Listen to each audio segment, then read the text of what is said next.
Friends, आपका एक बार फिर से स्वागत है। और आज अपन जानेंगे जेट में जो ऑनलाइन स्पोर्ट काउंसलिंग होती है वो क्या होती है, कब से आपकी ये स्टार्ट होगी और कौन कौन इसमें पार्टिसिपेट करता है। तो देखिए, सबसे पहले बात करें तो ऑनलाइन स्पोर्ट काउंसलिंग क्या होती है। यानी देखिए, अभी आपकी नॉर्मल काउंसलिंग चली थी और ये पूरी हो गई। अब इसकी 3 लिस्ट आएगी। फिर 3 लिस्ट आने के बाद है आपको कॉलेज में जाना होगा। जिन स्टूडेंट को कॉलेज अलॉट हो गया है उनको 22 सितंबर उनकी डेट रखी गई है, वो कॉलेज में जाएंगे अपने डॉक्यूमेंट्स लेके। फिर उनमें से क्या होगा, कई सारे ऐसे स्टूडेंट होंगे जो कि कॉलेज अलॉट हो गया उनको, लेकिन वो है उस कॉलेज में एडमिशन नहीं लेंगे। और भी कई सारे रीजन होंगे जिनकी वजह से है कॉलेजों में या यूनिवर्सिटियों में सीटें खाली रह जाएगी। तो जो सीटें खाली रह जाएगी उनके लिए काउंसलिंग स्टार्ट होगी कब से, 27 सितंबर से। तो उसी को बोलते हैं अपन ऑनलाइन स्पोर्ट काउंसलिंग। यानी जो सीटें खाली रह गई है, जो फर्स्ट काउंसलिंग अपनी हो गई है नॉर्मल काउंसलिंग, उसके बाद भी उसकी रिपोर्टिंग हो गई और रिपोर्टिंग के बाद में जो सीटें खाली रह गई उनको फिल करने के लिए दूसरी काउंसलिंग होती है जिसको अपन ऑनलाइन स्पोर्ट काउंसलिंग बोलते हैं। उसके लिए क्या करना होता है, आपको फिर से है अपना ऑप्शन फॉर्म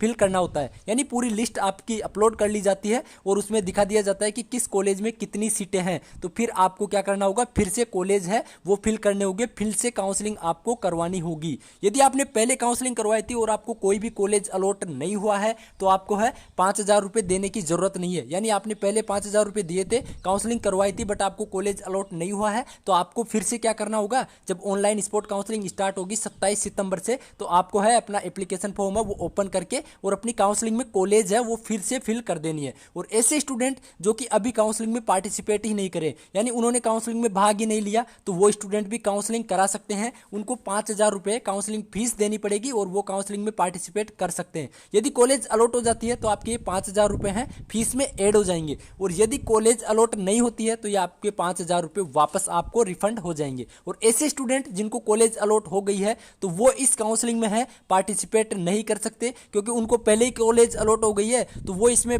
पार्टिसिपेट नहीं कर पाएंगे जो ऑनलाइन स्पोर्ट काउंसलिंग होती है इसमें। तो यह आपको समझ में आ गया होगा कि कौन कौन इसमें पार्टिसिपेट कर सकता है। एक तो ऐसे स्टूडेंट जो कि पहले काउंसलिंग करवाए थे बट उनको कॉलेज अलॉट नहीं हुआ है तो उनको फिर से 5,000 रुपये देने की जरूरत नहीं है, केवल कॉलेज फिल करना है। और ऐसे स्टूडेंट जो फर्स्ट काउंसलिंग नहीं करवाए लेकिन अब वो चाहते हैं कि मैं काउंसलिंग में पार्टिसिपेट करूं, तो वो 5,000 रुपये दे के और काउंसलिंग में पार्टिसिपेट कर सकता है, कॉलेज फिल कर सकता है जिन जिन कॉलेजों में सीटें खाली है। ये आप देख सकते हैं, पूरा यहाँ पे लिखा हुआ है अपडेट कि आपके 5,000 रुपये लगेंगे जो कि रिफंडेबल है यदि कॉलेज अलॉट नहीं होता है। तो आपको समझ में आ गया होगा। बाकी और इसकी डिटेल आप जान सकते हैं। 27 सितंबर से आपकी ये ऑनलाइन स्पोर्ट काउंसलिंग है वो स्टार्ट होगी। पूरी लिस्ट आपको मिल जाएगी किस कॉलेज में कितनी सीटें हैं और फिर आप उसी के अकॉर्डिंग है अपनी काउंसलिंग करा सकते हैं। तो अभी आप वेट करिएगा।